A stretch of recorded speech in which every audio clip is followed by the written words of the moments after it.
tentu saja ini paling istimewa karena pertama kali menontonnya di depan teman-teman yang mungkin lebih paham konteks, lebih paham situasi yang mendasari kami, dan juga mungkin mengenal Ada Barengan Cinta itu apa. Di Busan mereka semua fresh ya, hampir bisa dibilang nggak terlalu paham ini apa, tapi respons yang kami dapat mengejutkan banget gitu, karena banyak sekali yang merasa bisa langsung connect dengan waktu, dengan perasaan-perasaan dari Rangga Cinta dan semua geng cinta terhadap mereka gitu. Jadi ya film itu memang punya semacam keunikannya gitu, yang bisa ditangkap oleh siapapun.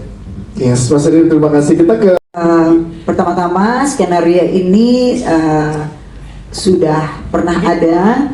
Waktu itu ceritanya yang membuat saya sendiri, Riri dan Prima Rusdi, dan kemudian skenario-nya ditulis oleh Jujur Prananto, Prima Rusdi, dan juga Rako Prianto sekaligus penulis puisi-puisi dalam film ini. Dan itu semua tentunya puisi-puisinya kita pertahankan. Dari skenario-nya sendiri itu berempat ya kami di awal ya, Tinut ya. Jadi saya, Titin, Riri dan Niko itu membaca draft pertama yang sudah dibuat untuk kita lihat ulang, apa saja kira-kira yang masih mau kita ubah, kita bicarakan sangat serius. Kita workshop 3 hari di Bali, gaya ya. harus disebut 3 hari di Bali untuk bersama-sama mendiskusikannya ya. Kemudian saya sama Titin mencoba tektokan, bergantian menulis. Terus tambahin Tinut. silakan Mbak Tinut. Jadi kalau developmentnya sendiri, diskusinya selalu dilakukan bersama Mbak Mira, Mas Riri dan Mas Niko. Lalu tapi keputusan siapa yang kemudian memegang laptop untuk merevisi itu kita bagi-bagi terus ya, bergantian dengan Mbak Mira. Gitu aja sih. Tapi kalau diskusi selalu dilakukan bersama. Terima kasih. Kalau saya boleh nambahin, Ya, ada satu adegan scene 96.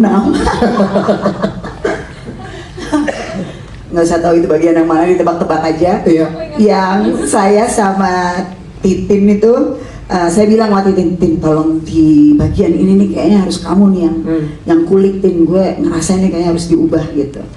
Terus Titin menulis, terus Titin kirim ke saya, dan saya langsung bilang, suka banget gitu. Ya. Terus Titin bilang, aduh Mbak, terserah deh yang lain, kalau Mbak Mira yang itu suka, aku happy banget. Ya udah kita lempar ya ke Riri Maniko biar baca. Terus mereka agak-agak yang kayaknya enggak deh. Coba-cobain. Tapi kita ngotot ya, Iya. dan berhasil. Yes, dan tadi saya tahu yang mana soalnya, jadi reaksi penonton kena Mas Riri. Nanti itu bisa. Mbak Mira, Mbak Tinut, terima kasih atas ceritanya. Sebelumnya filmnya bagus kan?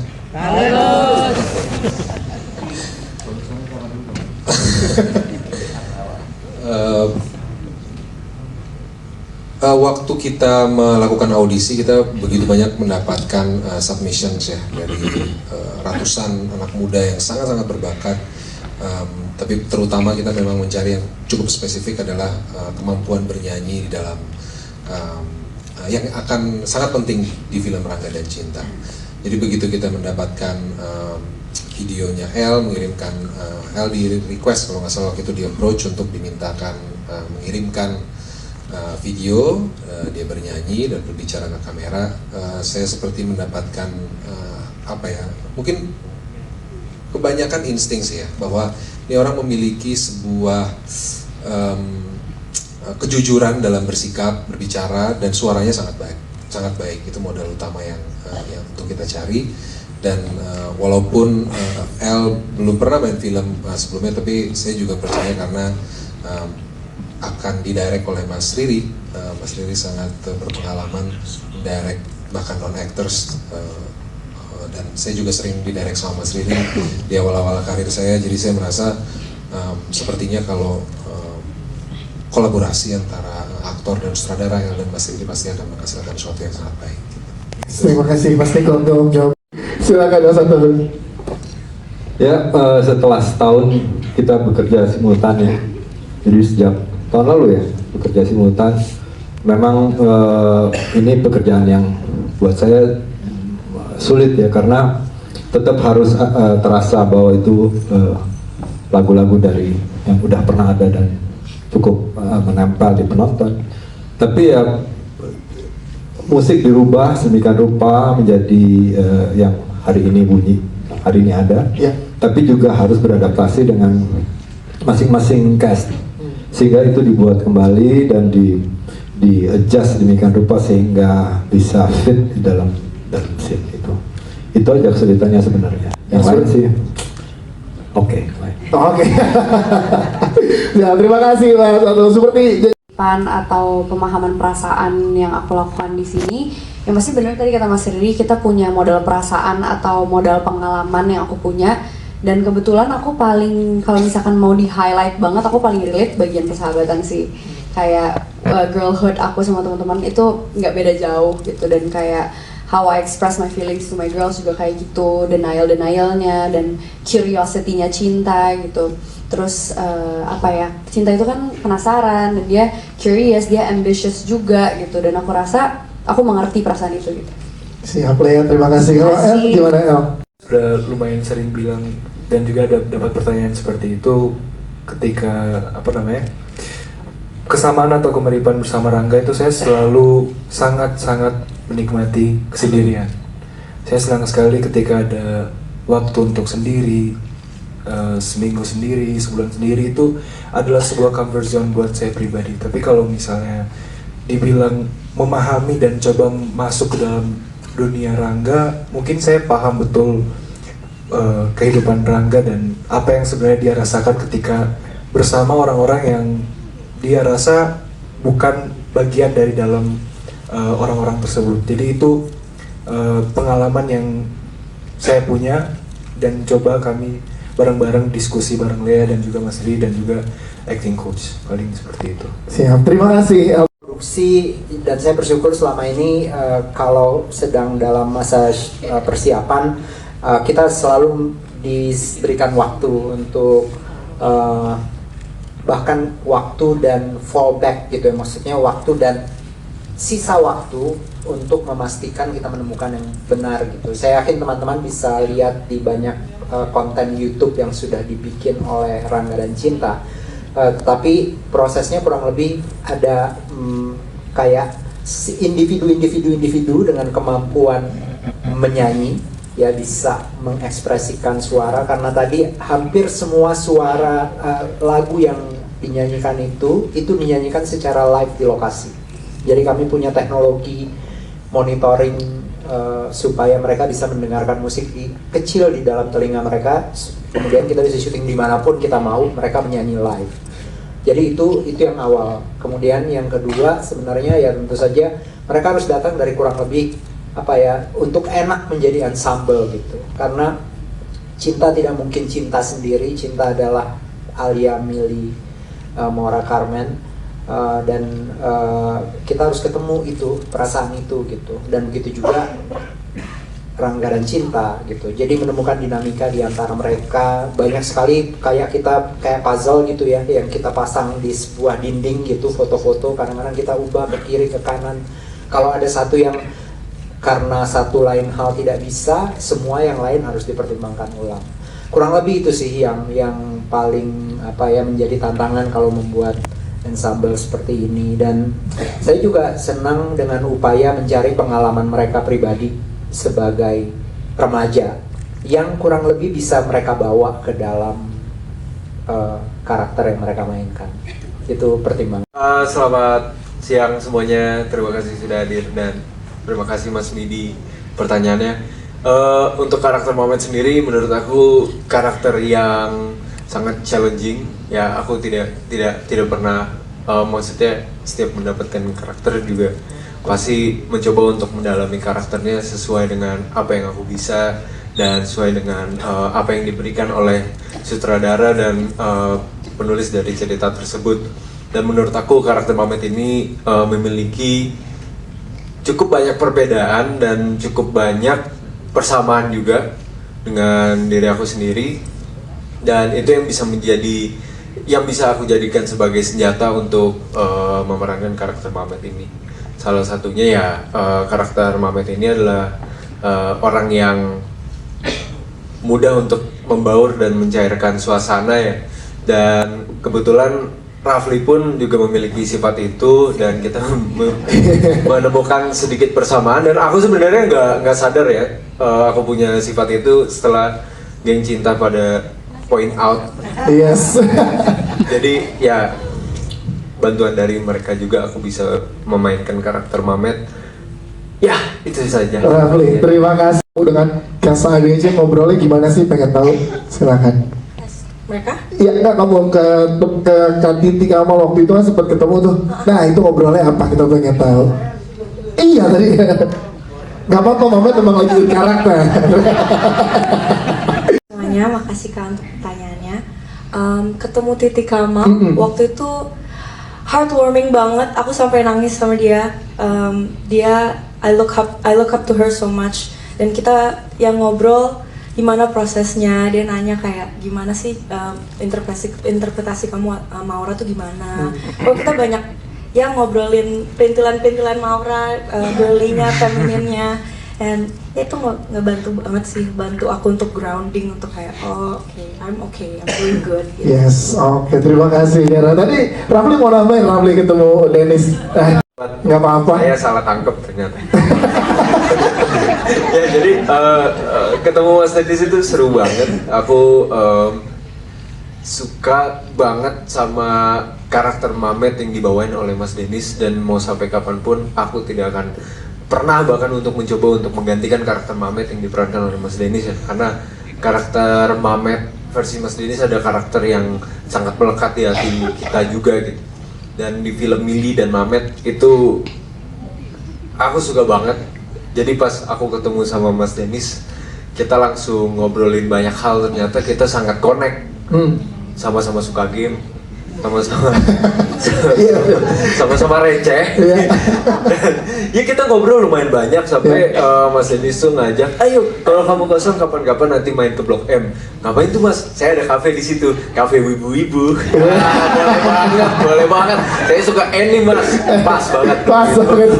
Rafli yang tahu mudah banget. Terima kasih teman-teman. Halo semua, terima kasih sudah datang, terima kasih Kak pertanyaannya. Ini ya ketemu Kak Adina Wirasti ya? Oke. Jadi waktu itu ketemu, dia datang ke set dan kita pelukan. Rambutnya halus, kulitnya halus dan sangat wangi. Kalau sebenarnya buat aku ya, Kak Adina Wirasti nggak terlalu banyak diskusi gimana cara jadi Carmen gitu. Waktu itu kita cuma makan siang bareng, ngobrol dikit-dikit, tapi aku ngerasa dia sangat easy going, open minded, dan support aku untuk menginterpretasikan Carmen in my way, tapi soulnya sama. Jadi gimana, having her there, kayak wow gitu, seneng banget. Tepuk tangan dong untuk Dara. Thank you. Terima kasih. Gimana? Jadi gitu, dari awal casting emang udah didampingin sama Mas Diko. Jadi hari terakhir di mana saya casting, kayaknya pertemuan kelima casting itu bertemu langsung dengan beliau, Mas Niko, dan itu rasanya sangat luar biasa sekali. Terus selama pendalaman karakter terus banyak juga ngobrol sama Mas Niko. Mas Niko selalu ngasih wejangan di dunia acting dan juga di dunia seni peran, dan ketika iya benar gitu. Tapi kalau misalnya soal karakter seperti yang tadi dialamin sama yang teman-teman yang lain, cast yang dulu nggak pernah secara karakter nggak pernah ikut campur untuk kita pendalaman karakter gitu. Jadi kita lebih banyak ngobrol sama Mas Riri. Yes, oke, siap. Terima kasih. Sebenarnya sama sih, karena kita ketemu bukan untuk kayak cinta tuh gini ya, bukan gitu. Karena pasti mereka juga pengen kita explore. Jadi di sana tuh kita kemarin waktu pas pertama kali ketemu, sekedar say hi, lebih kayak how shooting, gimana, enjoy nggak gitu. Terus yang kayak seru nggak working with Mbak Mira, Mas Riri, seru-seru. Lebih kayak interaction pertama kali, and like saying hi and comforting each other gitu. Dan bersyukur banget sih aku bisa ketemu sama teman dia. Siap, terima kasih. Ya, Katiana. Enggak mbak, itu di film doang katanya. Ya lama dia mikirnya kan. Itu di film. Silakan Kak Tiana. Jadi pas kita pertama kali ketemu di set tuh pas scene di mana Malumu kan. Jadi aduh seneng banget dia bisa nonton kita pas scene itu, karena kan itu menurut aku kayak core geng cinta gitu. Dan pas ketemu itu kocak banget karena pas Tante Sisi datang juga ada Mas Dennis kan. Jadi kayak Millie Mamet ketemu Millie Mamet, dan itu dinamikanya ternyata mirip. Jadi ya bagus lah, berarti kita cocok. Tapi iya pas ketemu Tante Sisi dia tuh lebih ngebantu, kayak comforting dan gak terlalu ngasih tips kayak oh Millie tuh begini-begini, karena dia juga pengen aku mencari interpretasi yang fresh gitu.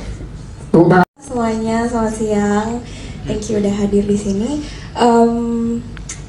Kalau untuk karakter Alia, sebenarnya aku belum ketemu sama Kak Ladia Sheryl yang Alia originalnya. Cuman aku pengen banget sih ketemu kalau ada kesempatan, pengen ngobrol, pengen cari tahu tentang dia dan gimana dia peranin karakternya sebelumnya. Tapi yang membantu, sangat-sangat membantu aku untuk memerani karakter ini, itu pasti geng cinta. Mereka benar-benar ngebantu dan ngeboost karakter yang bikin aku tuh bisa ngelengkapin mereka, terutama Lea. Karena nggak tahu, kayak mereka tuh melengkapi aku dan benar-benar bikin aku jadi ngerasa kalau aku harus melengkapi mereka. Itu sih persahabatannya terasa. Terima kasih banyak pertanyaannya Mas Midi. Saya merupakan penggemar berat AADC. Jadi sebelum keterima di sini, terima kasih banyak Mas Niko, Mas Riri, Mbak Mira. Saya sudah ngefans banget sama Borne. Ternyata pas saya jadi Borne aslinya nge-DM saya, Mas Fabian Ricardo. Terus saya follow back, kita follow-followan, terus saya DM, Mas izin ya Borne-nya saya nyanyiin sama saya jogetin. Terus katanya Mas Fabian, ya boleh, tapi jangan lupa pukul-pukul Rangga ya. Itunya tetap ya. Jadi sebenarnya rasanya tuh senang banget, suatu amanah yang sangat besar dan tanggung jawab yang sangat besar, dan semoga bisa membuat teman-teman merasakan sesuatu. Yes. Syuting waktu selesai dia menjadi karya yang sangat ya bisa dibilang menjadi klasik gitu untuk film Indonesia. Banyak saya dijadiin apapun, dijadiin meme, dijadiin tentu saya termasuk saya nge-remake-nya waktu tahun 2016 menjadi Ada Apa Dengan Cinta 2 gitu. Jadi remake lagi, sequel, lanjutan ceritanya Ada Apa Dengan Cinta 2. Sebenarnya saya tidak terlalu mencoba memikirkan apakah dia harus jadi baru atau dia harus jadi sedekat mungkin gitu, karena kami melalui proses pengembangan skenario lagi, kami melalui proses casting lagi, kami melalui proses pencarian lokasi lagi, yang semuanya menuntut sesuatu interpretasi penyutradaraan yang berbeda gitu. Jadi tapi kadang-kadang dia kayak organisme yang muncul aja gitu dengan sendirinya gitu. Saya pikir ini menarik banget pertanyaannya untuk semua kami gitu, karena biar bagaimanapun bagaimana Dian mengucapkan kalimatnya cinta itu, ketika diupayakan semirip apapun oleh seseorang yang berbeda, dia akan muncul menjadi berbeda. Itu sih sebenarnya gitu. Dan waktu berkembang juga menjadikan kami melihat Ada Apa Dengan Cinta itu juga dengan cara yang berbeda lagi. Jakarta memang menantang ya sekarang gitu ya, perkembangannya banyak gitu ya, MRT di mana-mana, iklannya udah beda. Jadi saya bekerjanya itu antara mendefinisikan ulang Jakarta Selatan, tapi pada saat yang sama juga bekerja dengan praktisi visual effect yang canggih gitu, yang bisa menjadikan ini dan itu sedikit lebih berbeda supaya dekat dengan production designernya Tita Gambiro namanya. Dia juga punya semacam referensi dan cara-cara gitu ya, trik-trik yang bisa membuat Jakarta meyakinkan buat saya gitu, buat mata saya gitu. Oke, terakhir di tengah lagi nih. Iya, tengah lagi silakan. Di tengah. Baik, official fotografer kita di tengah bawah silakan. Oke, siap. Terima kasih.